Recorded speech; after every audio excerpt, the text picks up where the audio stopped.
And I'm Yeah, like, yeah. we don't have that same like online presence. Yes. But because we're like, I guess, a live band, and Yeah. like we built up a following Yeah. among people Yeah. who are just like coming to shows. Yeah. Like we then had the ability to like put out a record. Yes. Which Yeah. is Yeah. still wild to me. Yeah, that it's people amazing. want to Yeah. like buy a physical piece Yeah. of Yeah. music.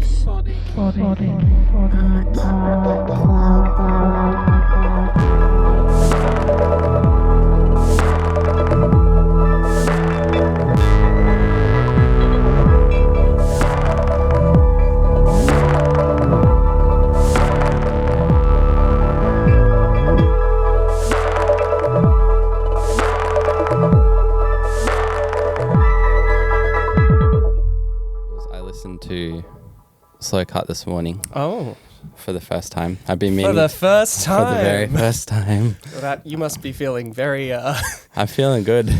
anxious. I was in a great place when I was listening to it. Yeah. But yeah, first of all, amazing. And amazing job on mixing and Cheers. putting it together. I was like, my partner had a little listen. She had to like go get a blood test, which was really funny. We were just listening to this super heavy music, and then she's like, "I'm gonna get blood out of me now," which is amazing. So I was like, "It's a good time this morning." But yeah, I was saying to her like how it's definitely some of the most cathartic and honest and creative heavy music I've heard out of Brisbane in a really long time. I think catharsis is a really good word. Yeah. That, like we ourselves kind of put towards the music. Like it's definitely like a really big like emotional release for us. Yeah. And like myself being a guitarist rather than like a lyricist, like I can't really put emotions onto like words. Yeah. But being able to put them into that kind of like, emotional guitar stuff definitely helps. And especially our drummer as well, like he is really good at describing emotions through music and like the way it makes him feel. And he's just like, it's such a great emotional release when we play. And that translated so much. And I feel like there's a lot of heavy music out there where it is about the catharsis, but it's not necessarily the catharsis for the players. Sometimes, I guess, but I feel like there's sort of two camps in heavy music a lot of the time. I'm sure you're aware of this. Not that I occupy that place too much. I guess like I've played in heavy bands before, and maybe Prince Peace was like some of the heaviest stuff, I suppose, other than like duo stuff with Joe. But I guess there's the two camps of like doing it because you want to and because it feels good, and it's that's the sonic zone that you hang out in. And then I feel like there's a lot of other people that I always come across at festivals or on lineups and things like that, where it's all about like the audience and about like showing how cool you are and like how heavy things can be. It's and like lead singers telling people to like mosh or do circle pits and stuff. Like, for sure. Maybe I don't want to do that. And I'm having my own journey with this music, and you telling me to like get the fuck off. Like is actually like ruining this for me. For sure. Like let people react the way that they want to your music. Stop forcing them. And I feel like it's like become quite an aesthetic thing, like where you as a frontman you must do that, and you must like yell at people to do certain things or to like hype everyone up or like all that sort of stuff, and it's fine for certain things. I just remember playing this heavy festival like a while ago at the Tivoli. I won't like talk shit about anyone. But I'm just careful, like thinking in my head. I'm like, I want to talk about this band, but I'm not going to say who they are. Just in case. But there was like quite a number, just because it was like back to back bands that were existing within that heavy zone, and I hadn't really been in that place for a while, because I guess we were sort of a little bit isolated with Prince Peace, where it was like we were playing to a little bit different crowds, or like it wasn't sort of that more like masculine kind of audience, just because Georgie was fronting it, and it was like very the visual language was the complete opposite of like what a metal band might look like, and which was like totally intentional. But it was interesting seeing like back-to-back bands kind of doing quite a similar like it gets exhausting thing. Yeah, like it was interesting. That just level of aggression and like almost like showmanship. Like you just get bored after a while, like watching these people just be like super angry at you, and you're like, oh, heavy music isn't necessarily always about like being aggressive and like angry. Like, I mean, with our music, it's more about sadness, I guess. Like absolutely, that kind of, emotional release, like that kind of thing. I've seen so many bands where I really love the music, and then the front man, the singer the vocalist comes out, and I'm just like, you have ruined this for me. Like, like this, there's so much potential in this music, and then your like their personality gets in the way of me enjoying it. It's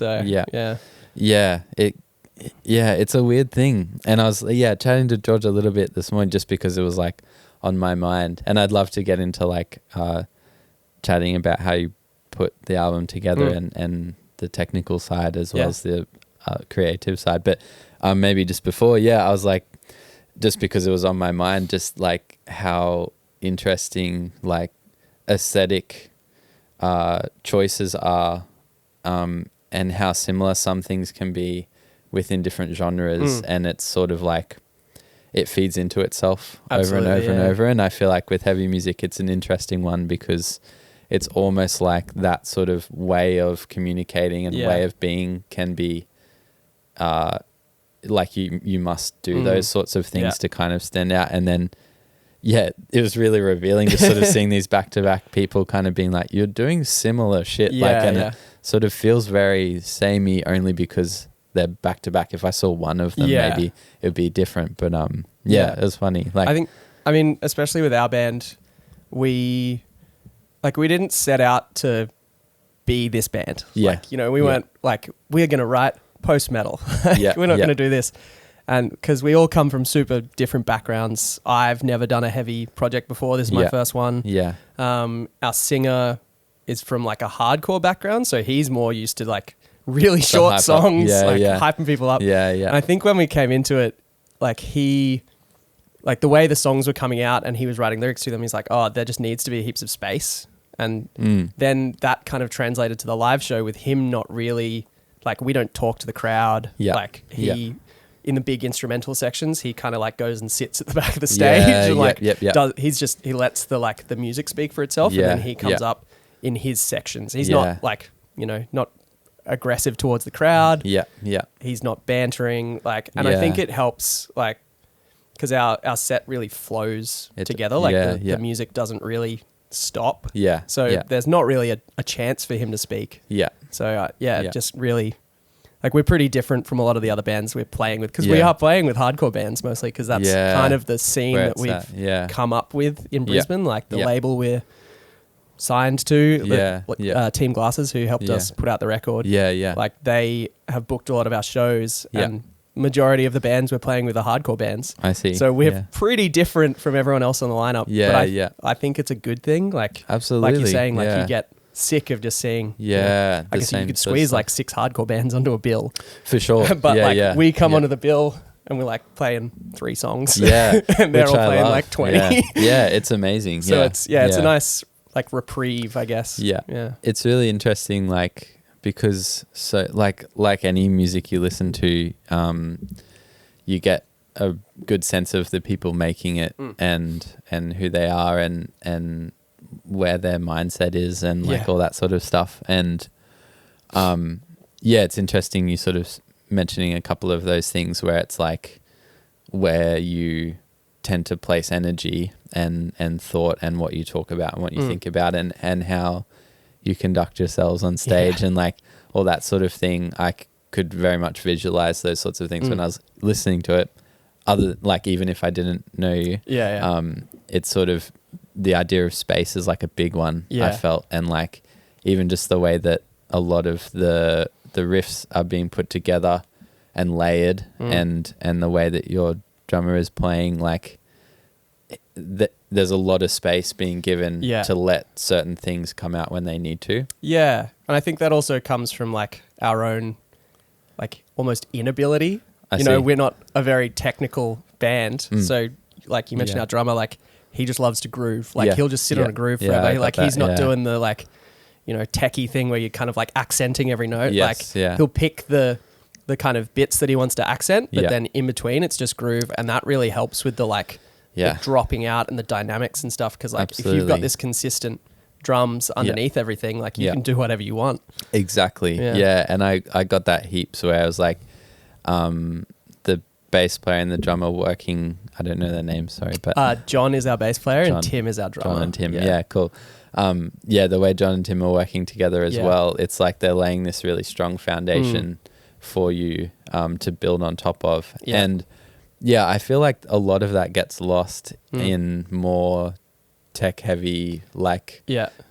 sort of more like mathy rhythmic things Yeah. or more meta, rhythm stuff where yeah. it's like, it's almost too much about those things and how many things we can fit into this space in a crazy time signature or something, where the feeling gets lost a lot of the Yeah, for time. sure. And I feel like that happens a lot in a lot of things I listen to and hear at the moment, at least, where it's like it's become really aesthetic to like play really fast or play loads of notes or something. And I feel like this project really sort of shook that in a really nice way, because it's just like so much space and so much intention behind like everything that you're playing. Cheers, for man. sure. Yeah, I dug it. Thanks. it. Yeah. I played it really loud this morning. That's the best way to do it. We actually, when we finished recording the album and had the masters back, we had a listening party in here. Amazing. And just cranked these speakers up.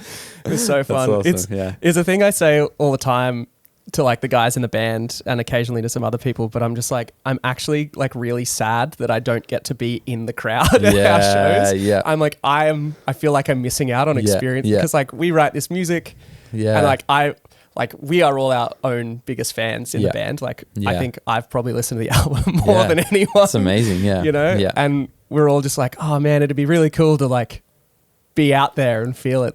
I think Jeremy, our singer, gets a little bit of it because during soundcheck he'll usually run out the front and just like make sure we're kind of sounding how we should. Yeah. And so he gets to kind of feel the full force of the band. Yeah. But it's a bit of an annoying thing where I'm like, man, I just really wish I could be in the crowd for one of our shows. Yeah. Yeah. I can see why. And I think like,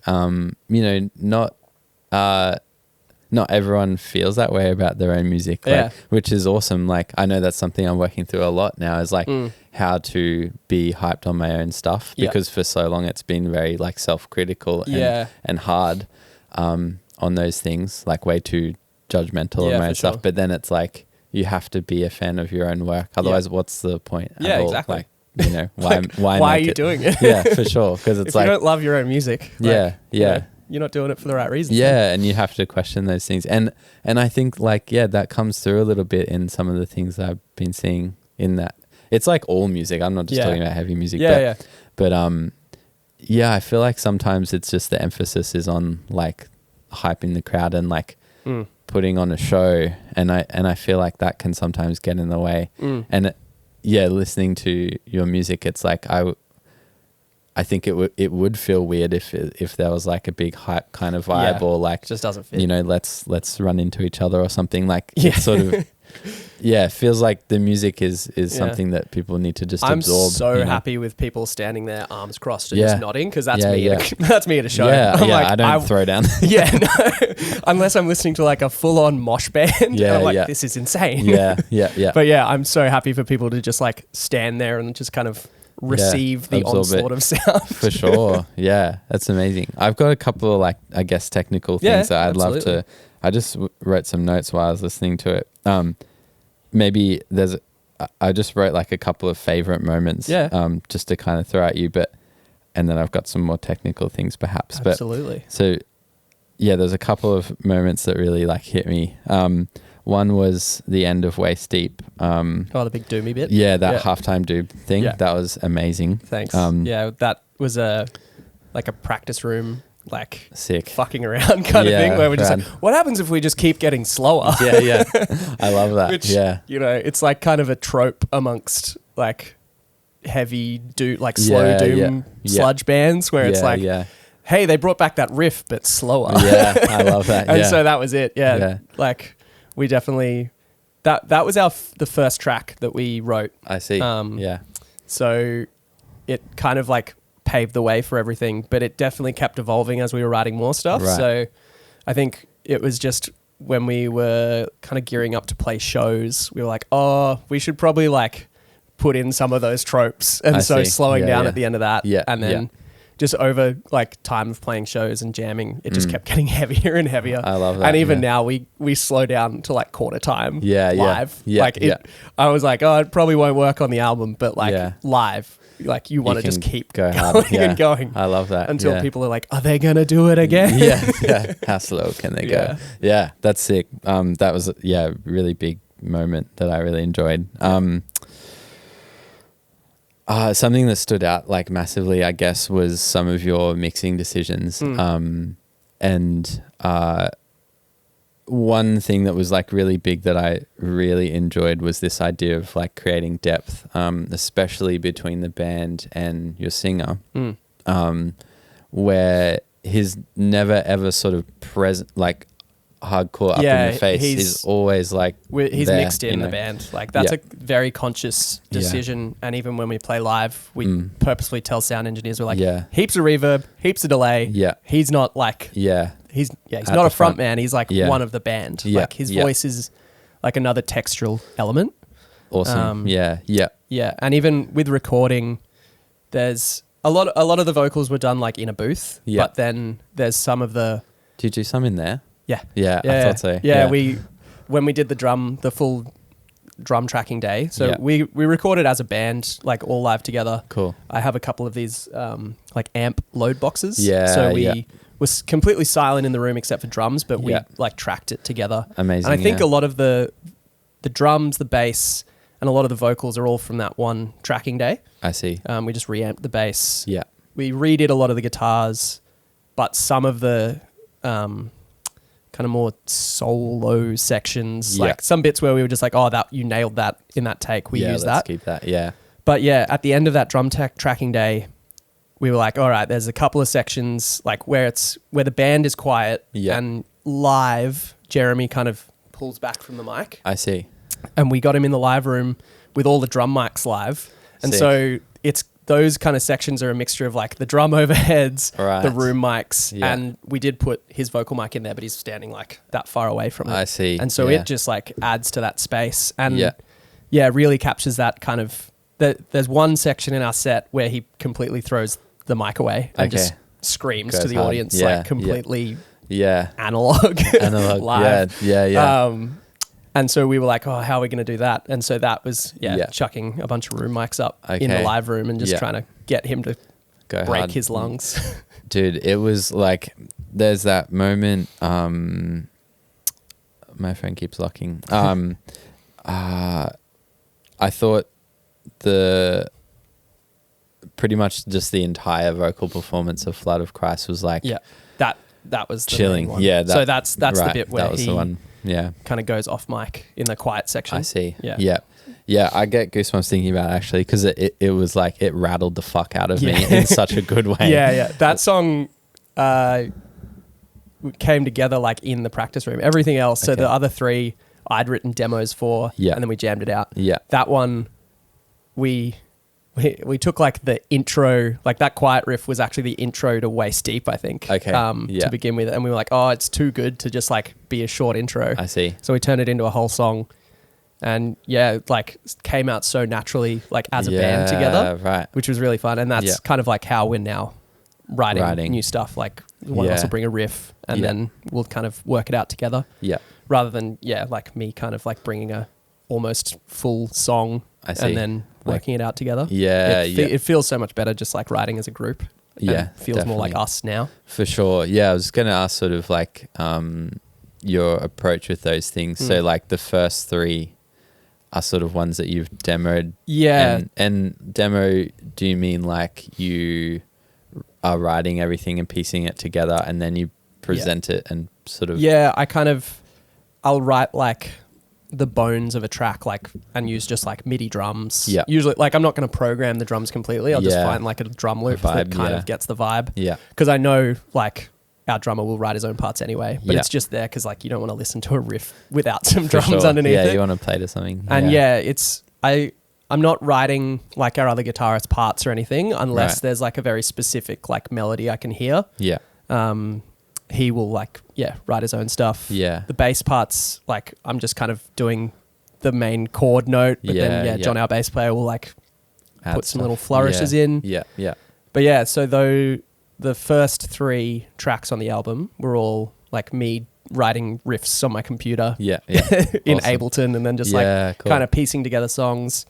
And like they weren't anywhere near like what the songs are now. Yeah. You know, I would bring them in. People would be like, oh, yep, I like this section, but I don't think this section's right. And then we kind of work it out like that. Yeah. Yeah. That's awesome. Yeah. I kind of got that sense. And the last one felt like it was something that had been put together as a band, which is like, I didn't sort of think that like in terms of super consciously, but it just felt like that one in particular. Yeah. I think it was just because of the way that it's mixed and the way that it feels like and translates. It feels like you're all working together in that one. I get it. Like when I'm listening to the album now, like it does stand out as feeling probably a bit more cohesive, I guess. There's definitely moments in the other 3 where like I have written a bit and I'm just kind of like, oh yeah, this sounds like my writing style. Like I've done something and then added a line over the top. Yeah. Whereas with that one, it's a lot more like, everyone's got their own parts and are playing them when they want to, rather than like following my song structure. I guess. Yeah, that makes sense. Yeah. No, it's awesome. I've got a few other things. That one in particular just kind of destroyed me. It was great. Yeah, that it definitely is probably my favorite. It definitely jumps between. Yeah. But when I finished mixing, I was like, this is the perfect way to end this album. Absolutely. And it ends so like dissonant as well. Oh my God, My housemate came to one of our shows and he was just like, I just feel so uneasy because there was no resolve at the end of the show. I was like, that was kind of the point. Yeah, I love it. Yeah, it's like from the very first sort of moment to the last, like it's like, super gripping. I guess like I've got a couple of technical things that only because like when I was mixing and recording like Prince P stuff, like we came up, it was sort of one of the first times I came up against solving the guitar problem of just like how to make the best sound and blend things and not and have room for vocalists. And so I guess because Georgie's singing, it's like that was sort of one of the first times where I'm like, fuck, like you can go wild and you can not go wild, and like I guess it's like tough, especially like I'm a guitarist, for sure. I'm like, I have the world must be at my hard. feet. I know, right? Yeah. Do you have a particular approach that you like to take, or maybe in this particular project? Like, I like yes and no. I use this project to kind of like maybe give myself now an approach that I will take in the future. Yeah. Like I did some pretty silly amounts of microphones on guitar cabs. Like I wasn't, I know a lot of people recording heavy music like, oh, you don't need to turn the amp all the way up. Like, you know, the microphone's up against it's fine. I was like, nah, I turned it I turned it up to gig volume and I put room mics up. And I think that was a really important thing. Interesting. Just to like, because I know in heavy music, like there's a big thing where you're just like, all right, double track the guitar, pan it left and right. Exactly. I was like, I don't enjoy the feeling of like listening to that music in headphones and like one guitar plays and it's right in this ear. Exactly. You know? Yeah. So I took the approach of like, all right, I'm going to treat the whole album as if someone's standing in front of us at a show. Cool. So I instead of like just putting mics up on the guitar cabs, I put my guitar cab over there, and I put Lee, our other guitarist, cab over here. Yeah. And I put like Bloomline pair over there. And I was like, cool. See. So it's naturally panned. The room mics are naturally panned. And then I close mic'd them and just kind of found where I probably pulled them a bit further over than like what they were doing in the room mics. Yeah. But I left those room mics like center. Like, so they're the room mics for each guitar. Like we recorded them separately, but the room mics for each guitar are like a left and right, straight down the middle. Okay. But because the guitar amp is over on one side, it feels like that. Yeah. But you're still getting a little bit on the other side. So if you muted like one guitar and you hear it in your headphones, it's still like in both ears. Yeah. Yeah. So yeah, I kind of took that approach of like, you know, when you're at a show, you're not just hearing a guitar over there. Exactly. Like it's coming through the PA, usually just like through both speakers. Yeah. So it's like, yeah, you can still feel it in a space rather than just like it's just coming out of one headphone. That's a really interesting approach and totally makes sense. Yeah. I think it definitely came from like when I did my course at the Con, doing all the like classical recording. Yeah. Like it's crazy how much that stuff translated into what I was thinking. Yeah. Because it's like, you know, with recording a string quartet symphony orchestra, you do that like room mic. Yeah. They're naturally panned in the room and you're just kind of bringing up close mics to like to reinforce. Yeah. And so, I took that approach with the guitars and it turned out really good. That's awesome. Yeah. I've never tracked guitars like that. It's always been like stacking things. Like I know with the Prince piece stuff, Joe had sort of done a fair bit with Kodiak of like tracking the same parts with different pedals and kind of layering them like an overdrive and a distortion and a fuzz or something and kind of finding a blend between all three.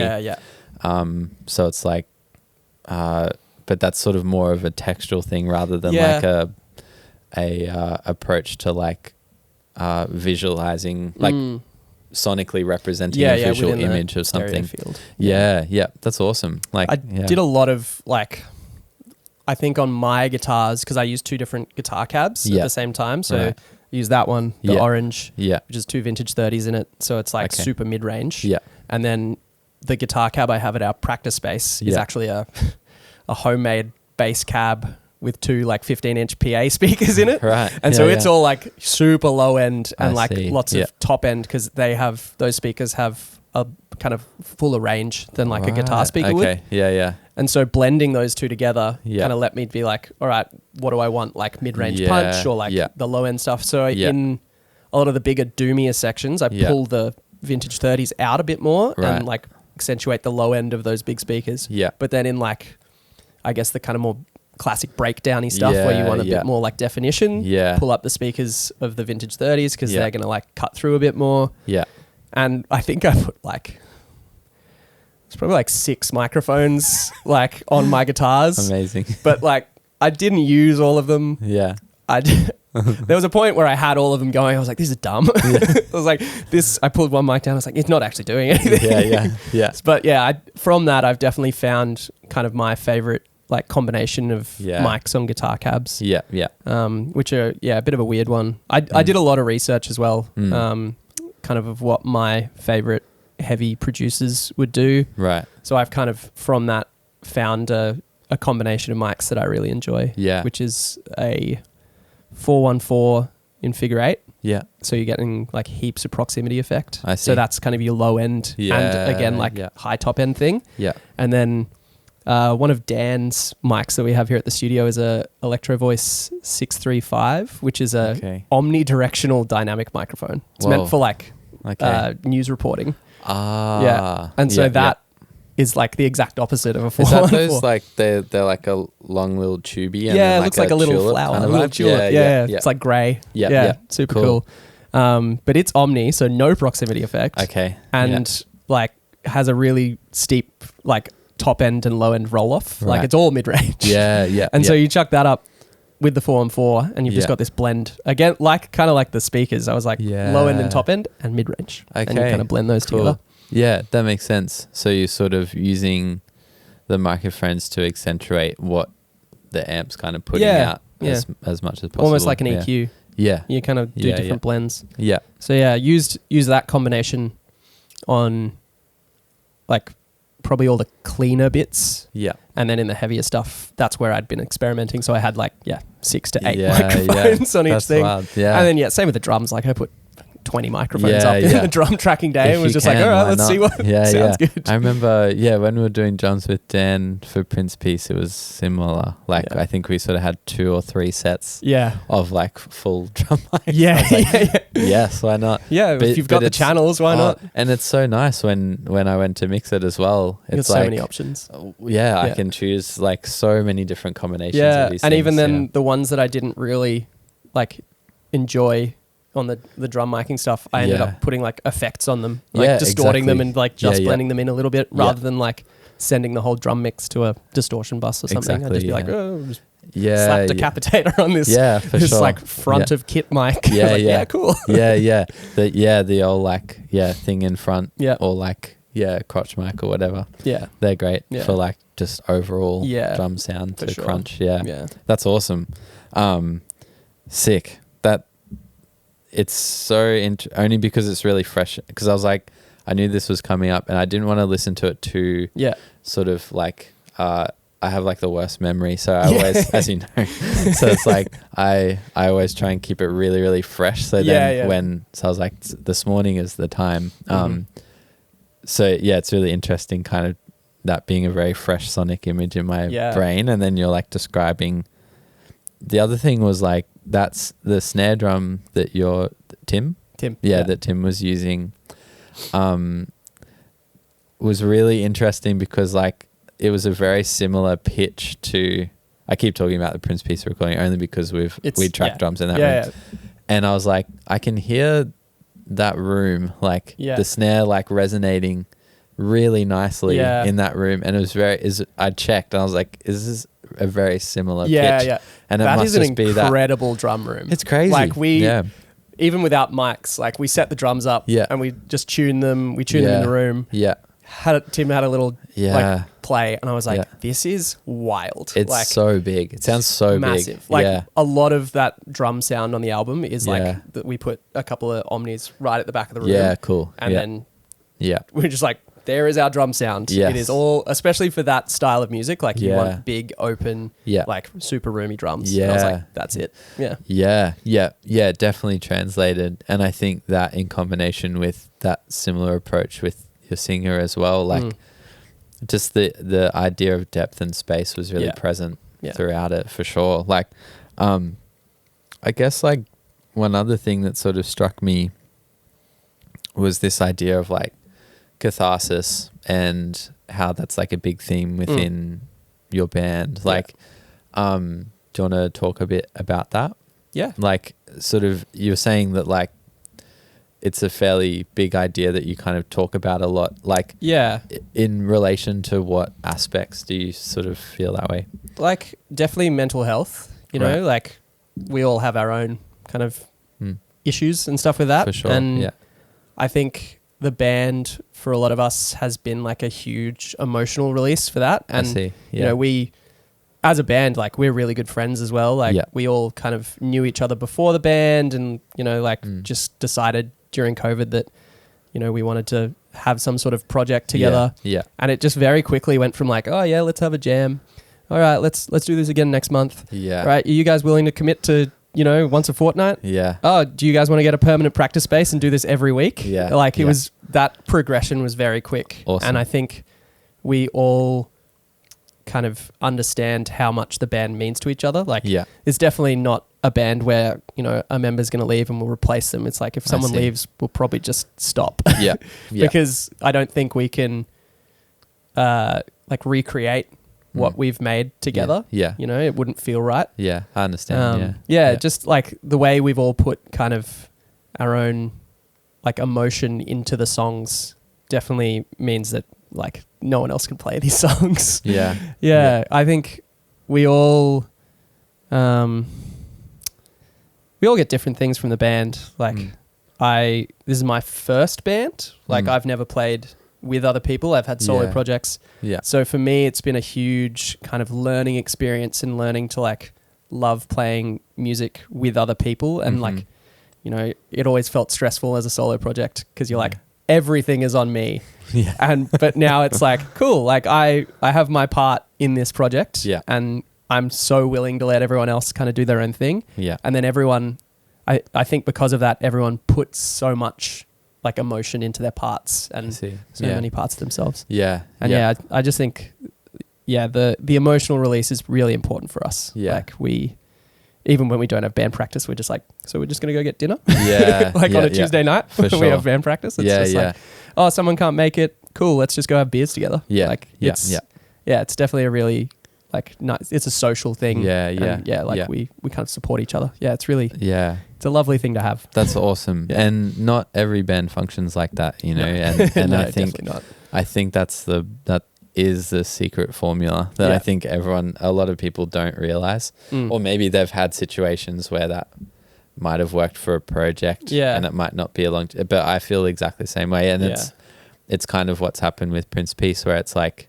because Joe is such a huge element of that band, it's like we won't do anything until we can figure something out with him, not with anyone else. And it's like a new project was born out of that, but it's like, very similar. And I know when I put ensembles together or something, it's always like, who do I want to hang with? And, and who it will bring like a really great vibe, who is also like an amazing musician. It's never like, who is the biggest shredder? Let's get them because it's like, that might not be the right fit. Yeah. And also like when someone's just in it and not like emotionally in it. Like, exactly. It's hard. Yeah. You know, it doesn't work.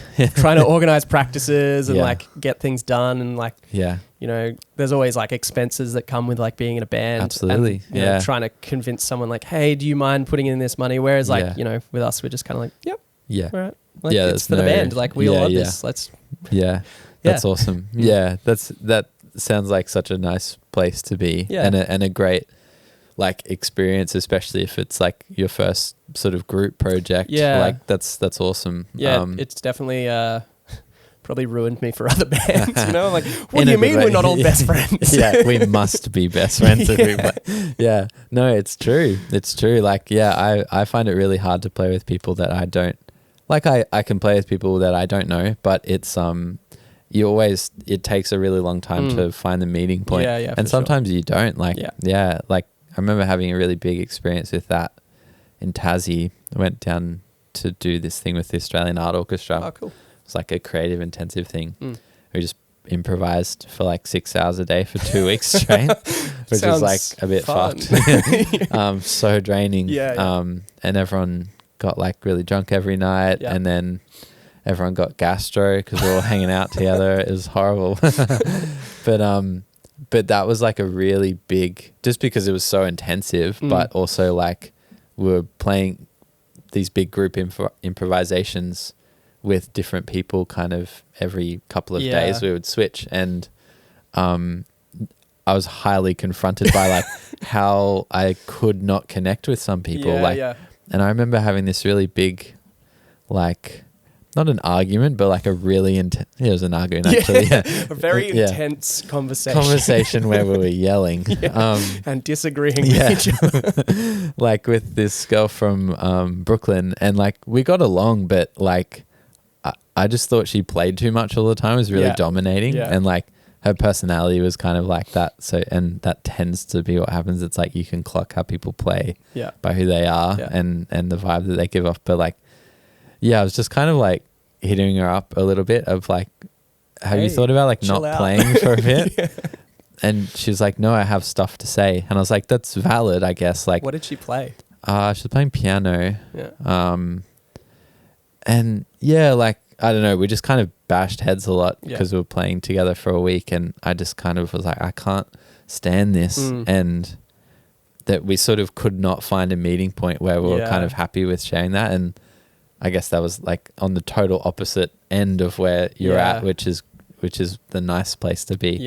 Where it's like, regardless of whether you are rehearsing or not, you're making time for each other and hanging out. And I can hear that in the music, because no one is like taking the reins to the point of like overtaking anything. It's like, it's a meeting point and you're making room for each other always. And I think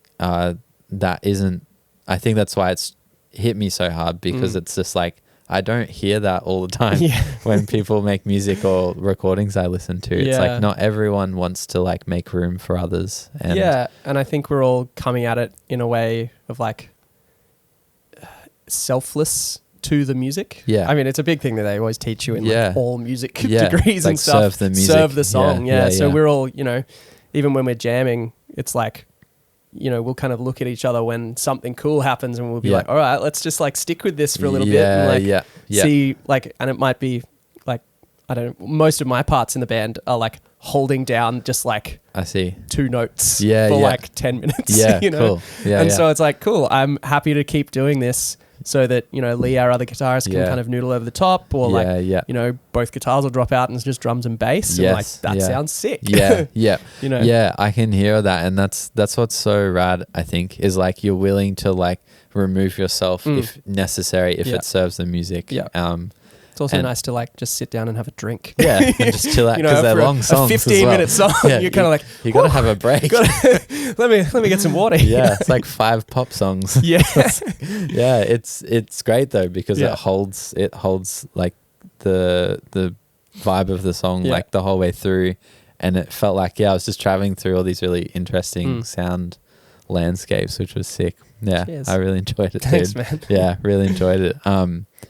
I guess maybe like talking about something completely different is like tangents. Where like what was your first introduction into music? Because you were saying that you are coming from like an electronic music background, and I sort of knew that, but not really. It was before I like did my degree at the con. Like that was kind of my first introduction. I guess like my first introduction to music was like I played cello and piano all through high school. Like I did all the like like QIO, like orchestra stuff. So was like deep in classical cello land.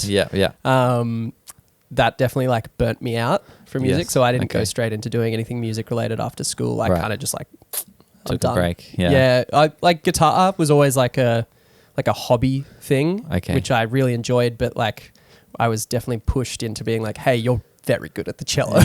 You should go to the con for you know, classical music. And I was like, nah, not for me. I'm done. Choice. I did that and that was fucked.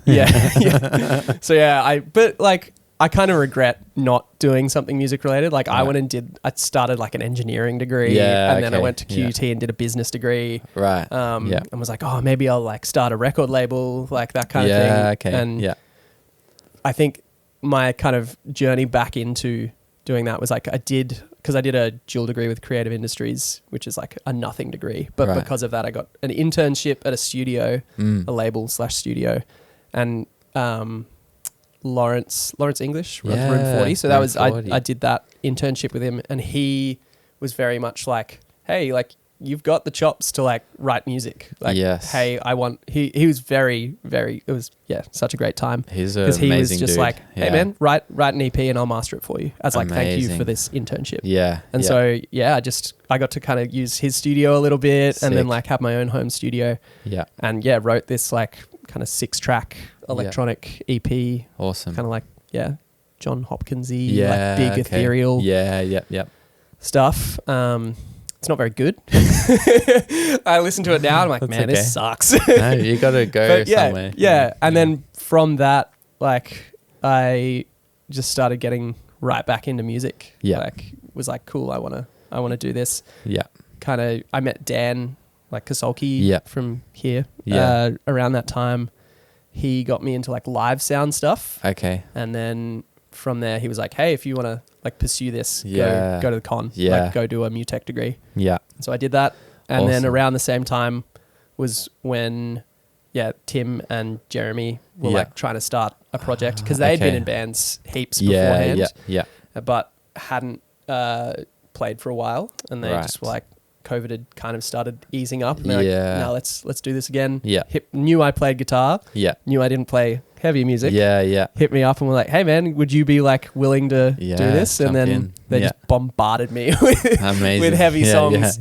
Like our first jam, I had like a completely borrowed rig, like borrowed someone's Marshall. I was like, cool. I hate Marshall. And then yeah, after a while, like bought my own amp. Yeah. Just like built this rig. Yeah. And then, we just kept jamming and here we are. Yeah.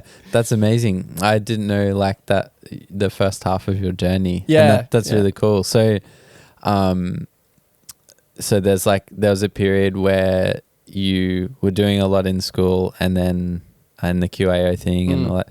That's something I didn't do even though I was doing classical stuff and then did a classical degree in percussion and sort of did the opposite but then had similar burnt out but just during my degree instead. But it's really interesting. Like I wonder like with the classical thing, like obviously it gave you a lot of chops in terms of like the way you listen to music and the way that you approach music. And I feel like, I've been chatting to a couple of people that have studied classical music and it seems like that's a bit of a general theme of like if you start out within that sort of journey, like you kind of, any other music you make, you kind of approach in a similar way. Yeah. I think it's hard to kind of put the two together now because there was such a big break in between and it's been 10 years since I have kind of been doing the classical thing. I think going to the con and like doing a lot of the classical recording stuff and being around classical music, like it kind of came back a bit and definitely helped me with that kind of stuff because I, knew what a symphony orchestra was. But I argue that I would have much preferred to have had a jazz background than classical.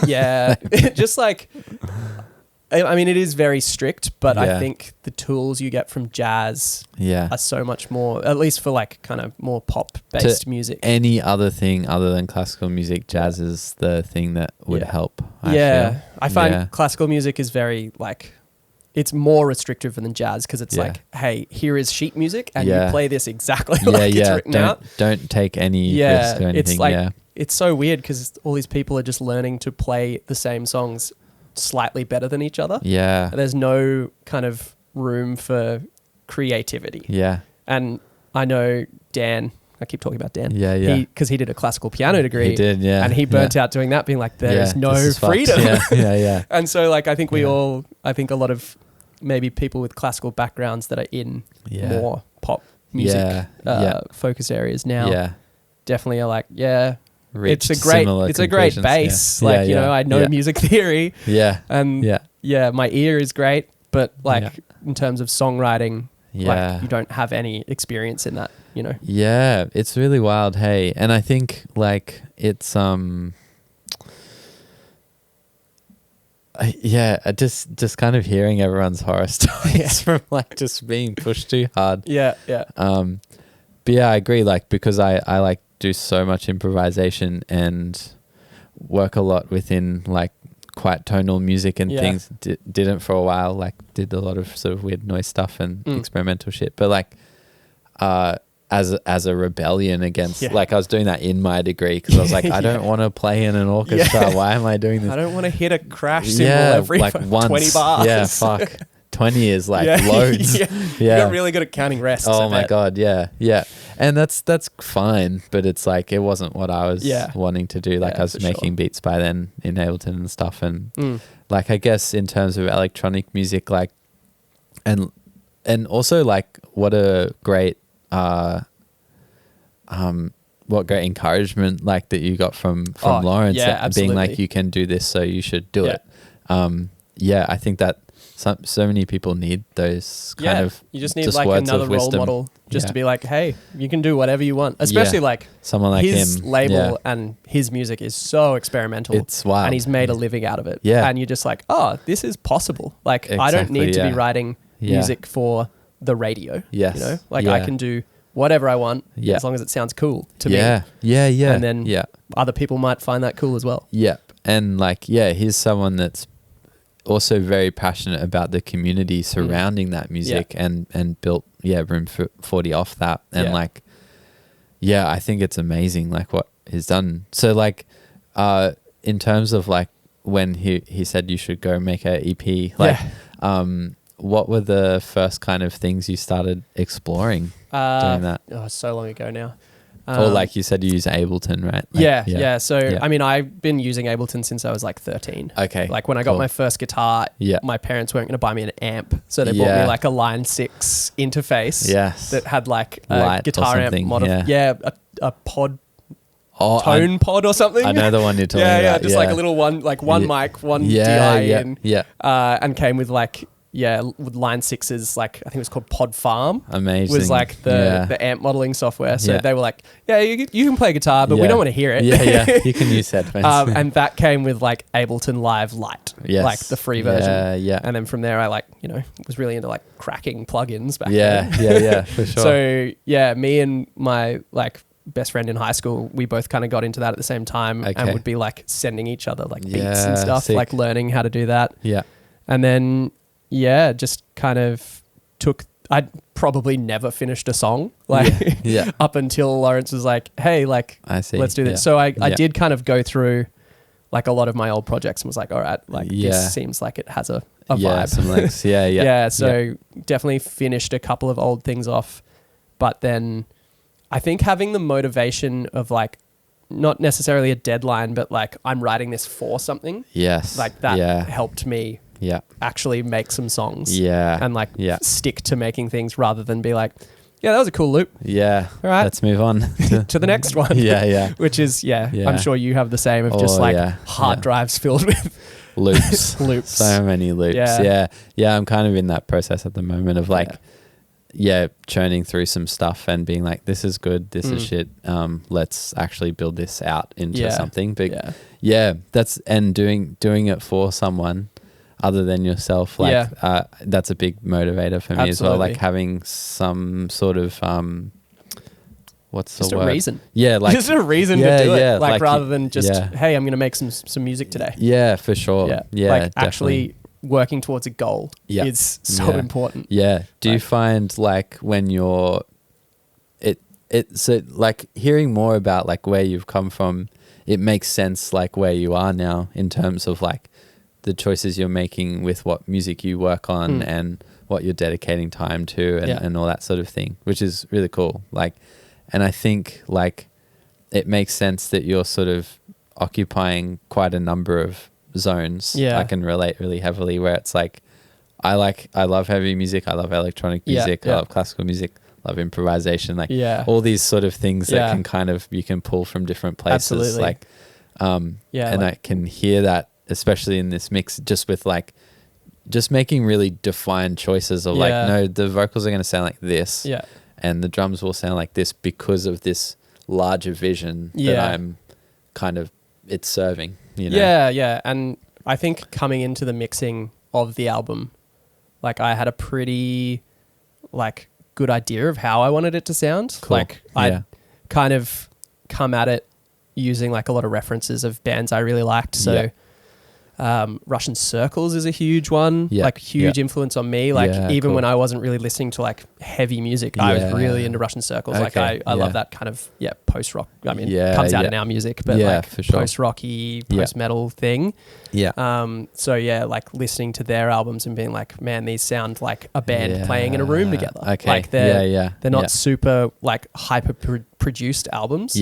So coming at it from that. I mean, that doesn't have vocals in it, which was kind of hard. I think I struggle as a mixer with vocals. Like even my electronic stuff was completely instrumental. I'm definitely more like, all right, I'm going to mix this track. Finish mixing it. And now I've got to put vocals over the top. Totally.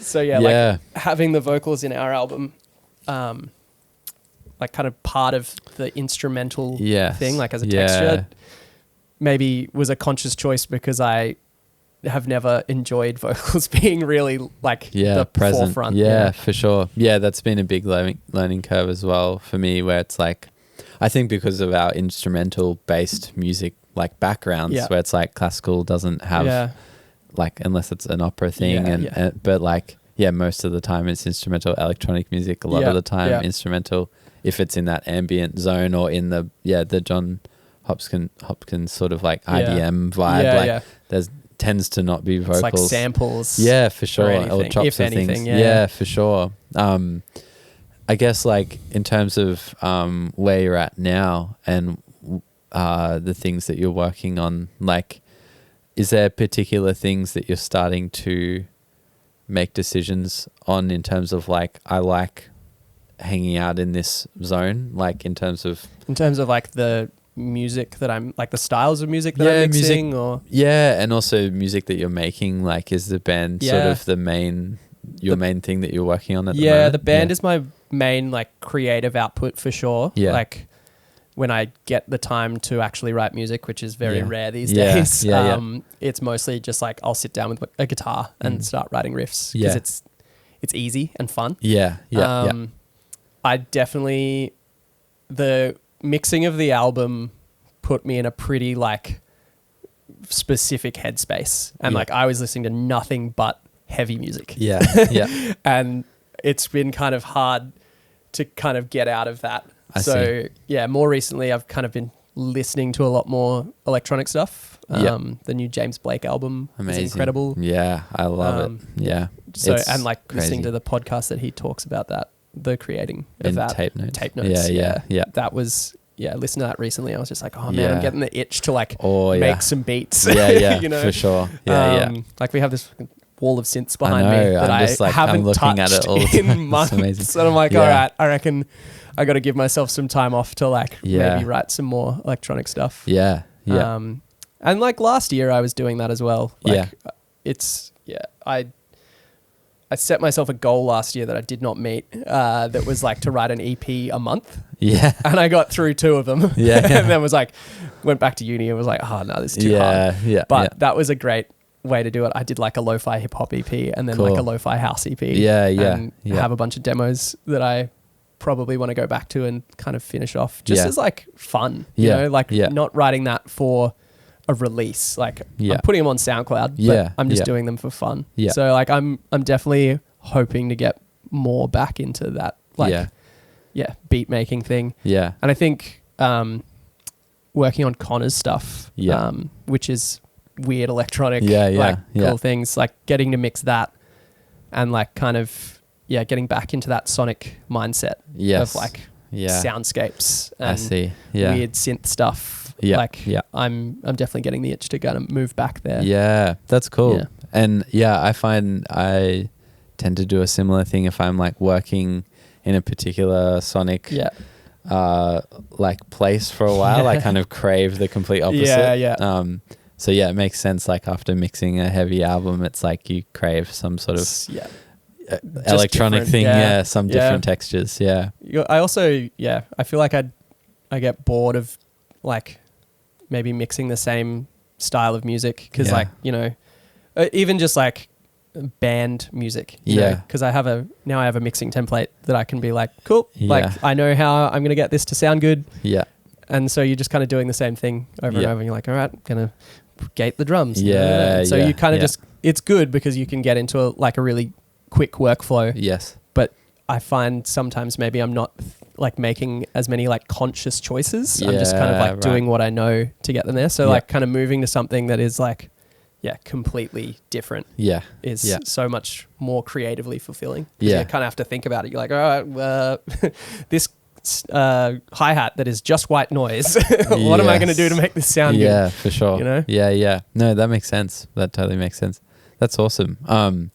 So I guess like it sounds like you've got some musical like goals to kind of start working towards. Is like, I guess mixing wise, you're doing a fair bit of different stuff at the moment. I'm working on I think 3 separate projects like that are all pretty different. There's like a math rock thing that I'm working on. There's Connor's stuff, which is all electronic, and then some more like, I guess, pop focused stuff. That was, that's kind of been a mistake working on all 3 at the same time. I was in the classic thing where you're like, oh man, am I going to have enough work? And so, someone hits you up, you're like, yes, I'll take it. And then 2 weeks later, someone's like, yes, I'll take it.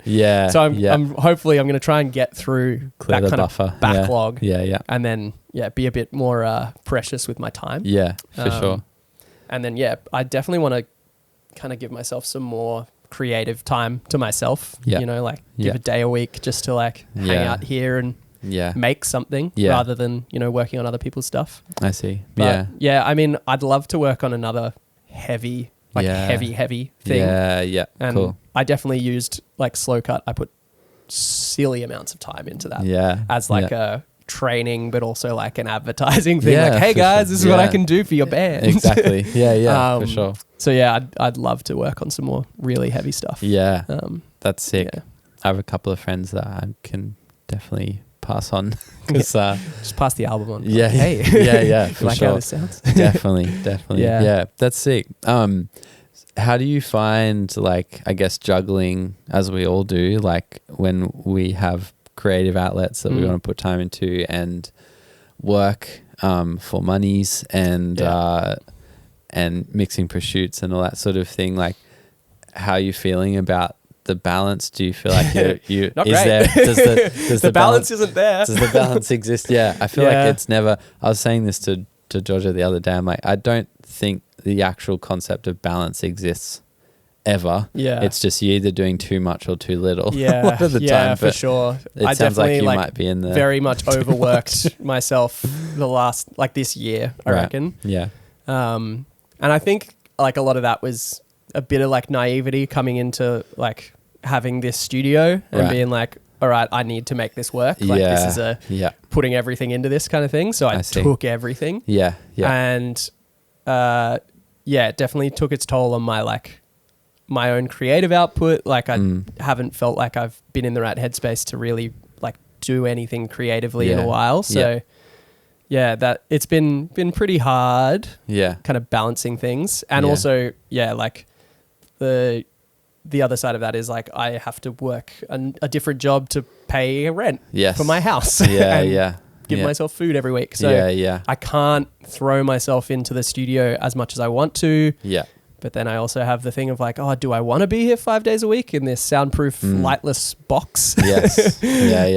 So I think, for myself, trying to find that balance of like taking on a reasonable amount of work for the studio. Yeah. And, I try and give myself 3 days a week here and then 2 days a week doing working at QUT. Yeah. And then I do also put some like live sound stuff and then working at the con pretty irregularly around that just as like a little extra buffer. Yeah. But I'm hoping to find a better balance this year. It's hard, man. Yeah. It's hard. Yeah. I think it's when there's projects that are always exciting or new, or I find like I sometimes take on new things just because they're new and then realize like, oh fuck, this isn't actually maybe what I want to be doing, but I have to honor like I still just get excited when people hit me up. I know. Oh wow, someone wants to work with me? Yeah. Sick. That's awesome. And I'm like, oh, I probably shouldn't, but I'm going to take it anyway. It's hard to say no. Yeah. It's hard to say no. I think I'm bad at like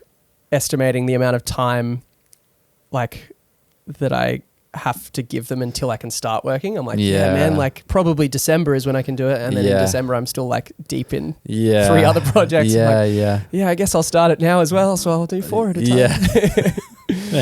Yeah. Oh man. Yeah. It's tough. It's tough. Have you found like, I guess, so you're juggling like these multiple projects and like, working within like the music industry but in another place like and all that sort of stuff, like is there a place where you're like wanting to head like eventually, like do you have like these big like dream vibes? I mean people ask me all the time, they're like, oh, so like my friends who aren't really into music, they're like, so the recording studio, like you want that to be like a full-time thing? I'm like, no. I want to do like 3 to like probably half my week here and half my week at a job with a group of people. Because like I need that social I need that social aspect in my like work life. I think like becoming a hermit in the studio would be a horrible thing. For sure. So I think like probably having 2 days a week at some kind of not mindless job, but like not something related to pressure, recording.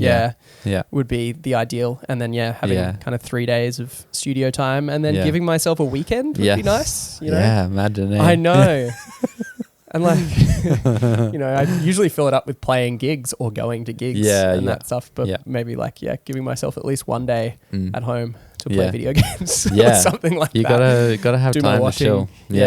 That's kind of that's the dream. Yeah, no, that's it's great. not a huge dream. No, that's awesome. You know? That's awesome. Time management is my dream. Yeah, for sure. Yeah. I've been working real hard on like trying to be like super satisfied with stuff that I'm doing. Like, because for a long time it hasn't been like that. I've been way too critical, or like just kind of been like negative all the time about shit because I'm like busy, or like not making or not like taking not time to doing make the music stuff. Because you're so stressed. That was a big couple months of me just being like, man, I'm just not enjoying this. And it's because I didn't give myself the time away.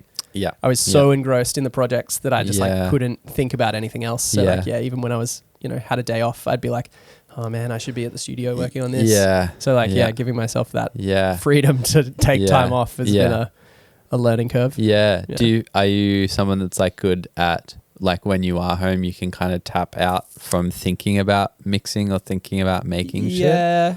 I think having this space, like not doing my mixing at home, you can just leave it kind of leaving home as like home, not having like a home studio has been pretty important. Although I do miss the just like waking up and being able to sit at my computer and be like, all right, I'm working now, and then like getting up and making a coffee, which is pretty different. Like coming here, like it's a half hour away from my house. Like adding a commute to my creative days is a bit annoying, but it also gives me the opportunity to like, I guess, listen to mixes on my headphones on the way home, which is like very important. Like as soon as I leave, I put them on. I'm like, wow, this sounds terrible. Just make notes. Oh shit, I should go back. But I think separation of work and home is pretty important. That being said, I do do a little bit of work at home. Like more mix prep stuff. Right. But I'm less I don't know. It's less meshed. In where you live. It doesn't feel as important as the more creative mixing stuff, which is that's the stuff that kind of like gets trapped in my head, keeps going around. But the editing and like admin side of stuff, I'm so happy to just do at home. And have a coffee in front of me, sit in my pajamas. Sure. Which is nice. For sure. Yeah. That's awesome.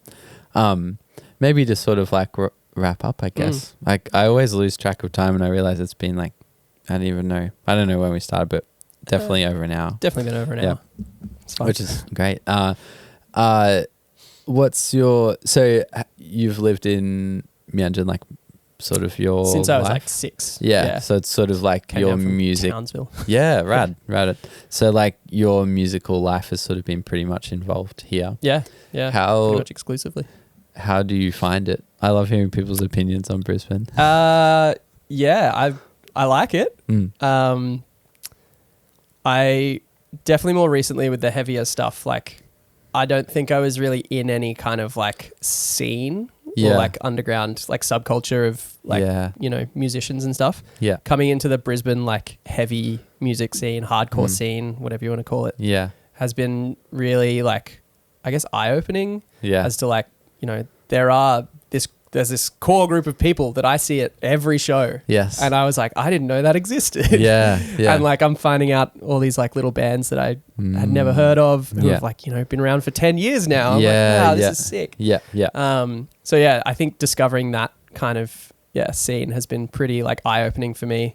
Awesome. Before that, I didn't really, like I went to, big shows at the Triffid and stuff like that, but I'd never really like seek out the smaller shows. I see. And now I'm just like constantly on the lookout. Like, all right, what's on at the Bearded Lady? For sure. So I think there is a really nice kind of, subculture of smaller bands here. Just especially in that scene that I'm involved in. I don't know much about, a lot of the other kind of less heavy scenes. I think like electronic music wise, like when I was doing my solo project, I kind of struggled to find an audience or even like places to play. It seemed pretty, like what I was doing was pretty like different to the like couple of gigs that I played. But I think that's still a thing. I think it's still a thing. Like, it just seems like electronic music isn't just the biggest thing. It's DJ stuff and kind of like chill house shit at like a few places. I mean, I know Warehouse 25 was like a huge kind of player in the game.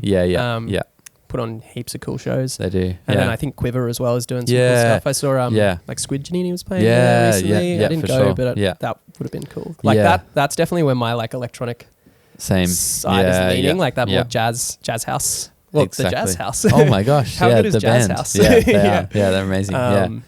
Yeah, and like First Beige and like Sampo stuff and that is. I mean, that's how you do electronic music live. Right? Like you've got to have a band. Yeah, for sure. Like I was standing up there with a laptop, a guitar, and a Ableton Push, and I was like, wow, this is boring.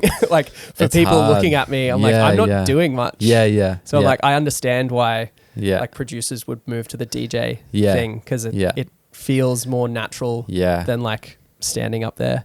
So like full band electronic stuff is definitely the way to go. For sure. Yeah, I've been thinking about that heaps about how to realize some of the things I've been making, and it's definitely has to be a band thing. I think like I like DJing, but I don't do it very much. And it's like I get bored when I do that shit. Like it's just sort of not, I haven't been in that culture like very much, and I have a massive appreciation for it, but like it's not really where I'm at. I'd much rather play with people and try and like figure out a way through. Yeah, for sure. Yeah. But I agree with like the heavy sort of scene. Like I think it's quite a tight-knit community, and I think a lot of other sort of music genres, like there's a lot of folk stuff going on and sort of alt rock stuff and indie rock stuff that seems all like, not that I'm super involved with that, but it's really been really interesting, like talking to people in different places. And I feel like Meanjin's sort of this place where it's like there's just enough going on to keep you here and not enough to like make you move.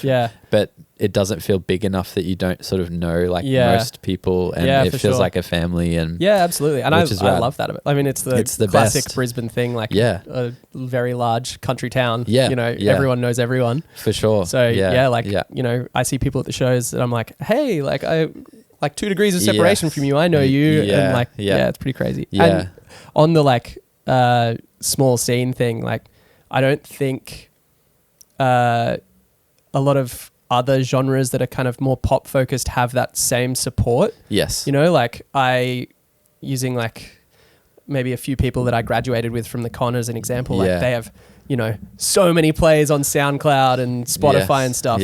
But like we just put out a record on vinyl and basically sold 150 copies within a month. And I'm like, we don't have that same like online presence. But because we're like, I guess, a live band and like we built up a following among people who are just like coming to shows. Like we then had the ability to like put out a record. Which is still wild to me. That it's people amazing. Want to like buy a physical piece of you know, music. I created. It's the best. It's the best. And I think that's like a nice way to feel. Because I think any sort of alternative or underground sort of music tends to operate in a DIY space with that mindset, and it's like that instantly sort of begets like people working together and like people using their skills to like make the thing happen regardless. And usually it's filled with other artists as well. You know, other creatives. So it's like there is so much more support from there than someone who's just like, oh yeah, this Spotify playlist is what I'm playing at work in the background. So like you may get heaps of Spotify plays that way, but people aren't really listening to your music. Whereas like within a tight-knit like community, the other artists are there. They're like listening to your music and like, you know, coming up to you after a show and being like, oh man, like what guitar pedal are you using to make that sound?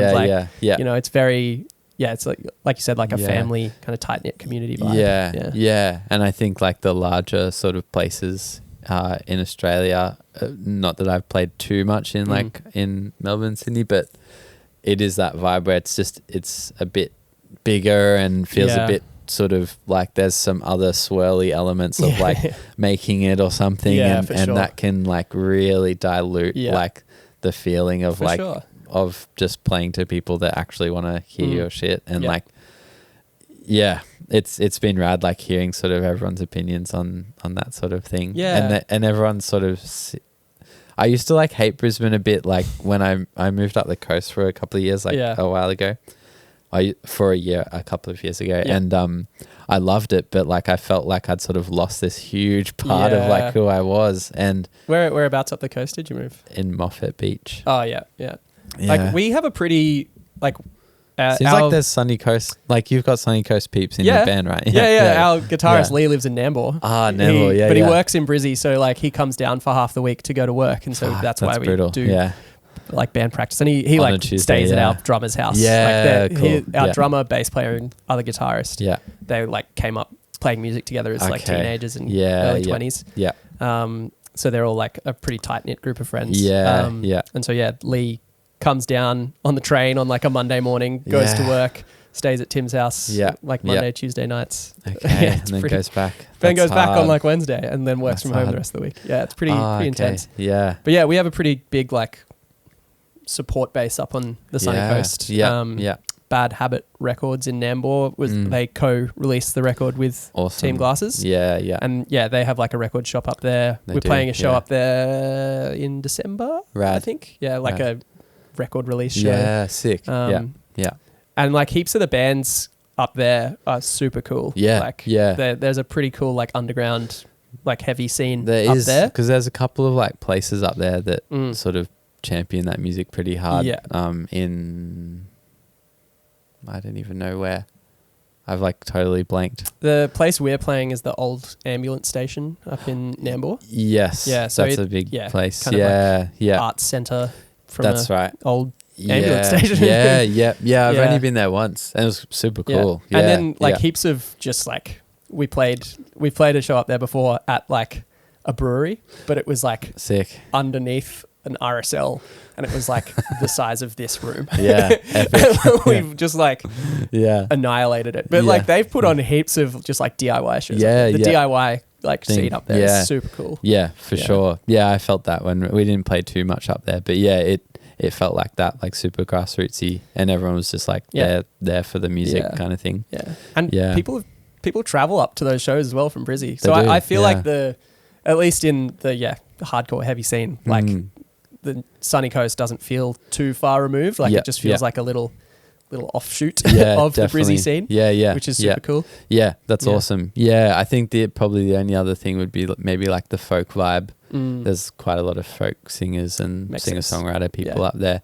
Most of them kind of are at that zone where it's like traveling around to make money kind of vibe. But there's a couple of cool things up there. But yeah, it's like I remember being up there and kind of like lusting after Brisbane for the first time, and I'm like, this is kind of a good feeling for me to have, because like we came back and it was like coming back home kind of thing. But I feel like didn't even move that far away. The exodus of creatives from Brisbane to Sydney and Melbourne has slowed. It's slowed recently. Down massively. I felt like a lot of friends are staying here now, and there was a big period kind of like pre-COVID.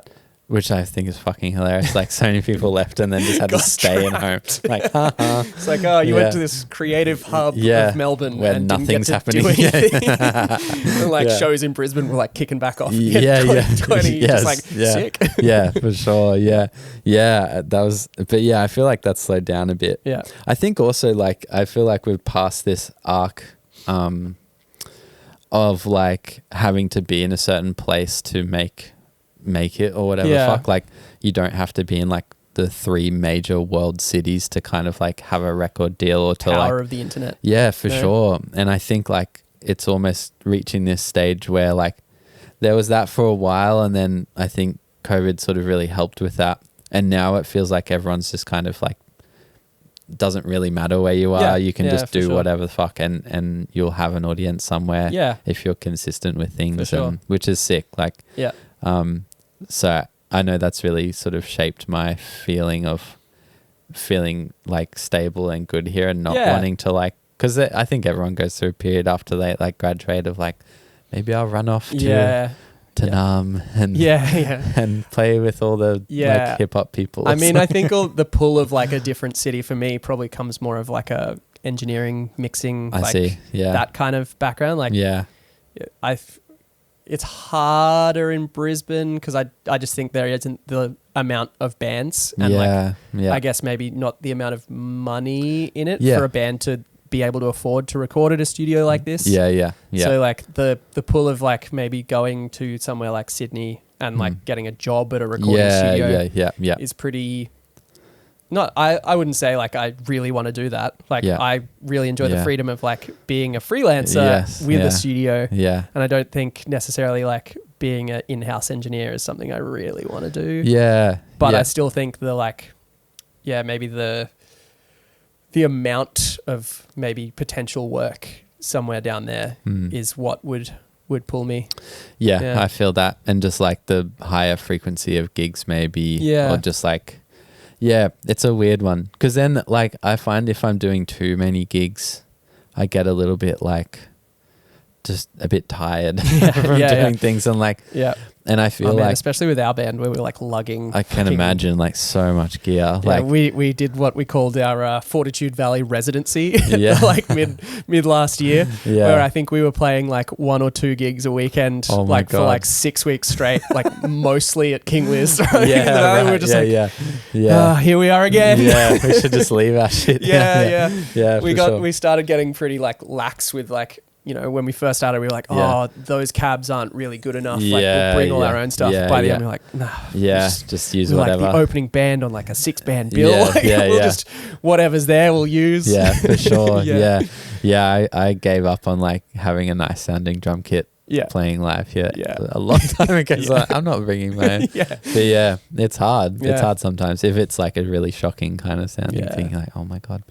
But that's sick, and I feel like it's a nice place to be, and feel like there's always something to do, there's always something to see, but it's not like overwhelming. Somewhere you're not like missing this gig because this gig's on. Like there's rarely ever clashes like that. Which is nice. You know. Maybe the other thing that I forgot a second ago, but remembered. And we should wrap up soon as well because it's getting close to 2. But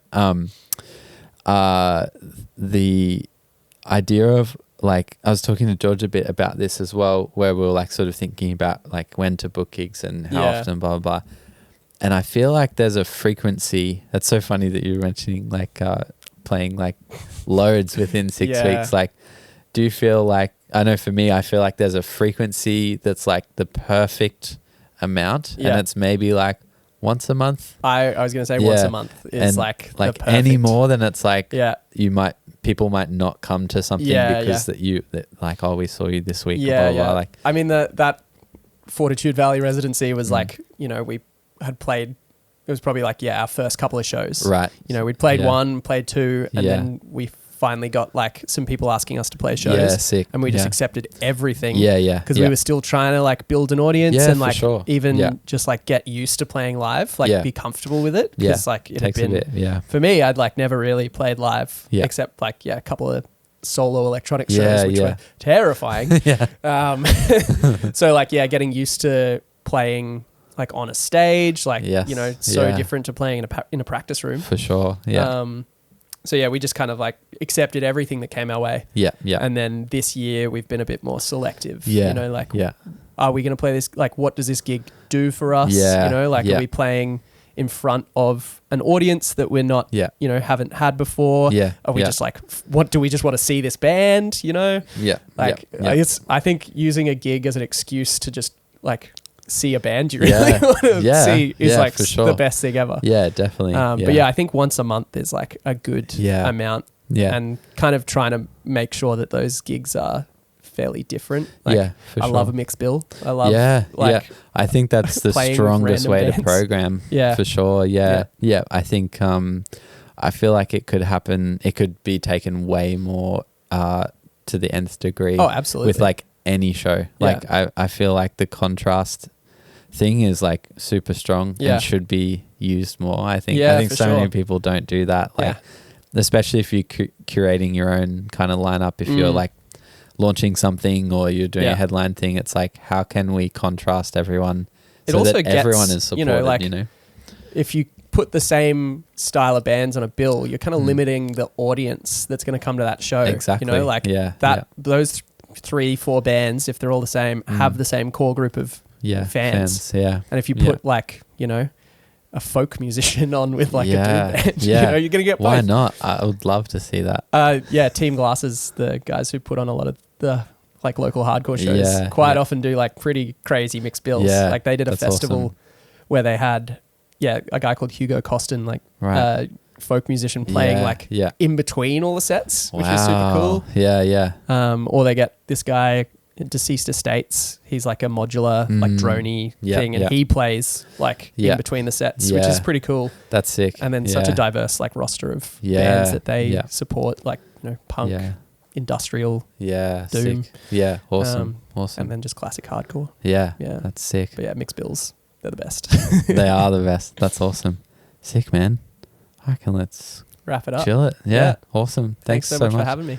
Thanks for sharing your ideas, dude. Yeah, it's been lovely to hear your journey, and thanks for putting out a sick album. Thanks for listening to it. Always, yeah.